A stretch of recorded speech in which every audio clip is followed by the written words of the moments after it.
திருவிழால நான் பட்டு பாவாடை கட்டிட்டு ஜம்முன்னு நின்னுட்டு இருந்தேனா அப்ப கூட்டத்துல யாரோ ஒருத்தர் என் தோல் மேல கை வச்சுட்டாரு. திரும்பி பார்த்தா கண்டமனூர் ஜமீனு. அவரு நான் பாக்க, அவர் என்ன பாக்க பாத்துக்கிட்டே இருந்தா முடிவென்ன? வெக்கப்பட்டு கண்டம் மூண்டேனா கண்டமனூர்காரு என்ன கண்டம் பண்ணிட்டாரு. கண்டம் பண்ணிட்டானா?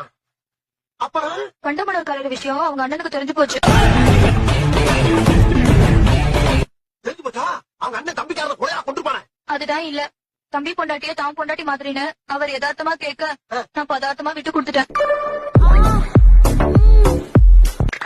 பதார்த்தமா விட்டு கொடுத்தியா? புதுசா இருக்கு.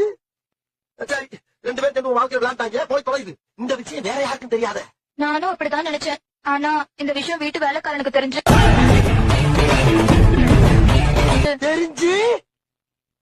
வேலைக்காரனோட முடிச்சுக்கலான்னு தோட்டத்து பக்கம் ஒதுங்கினேன். ஆனா தோட்டக்காரனும் பாத்துட்டான். அவனாலதான் என் வயித்துல புழு பூச்சி உண்டாச்சு.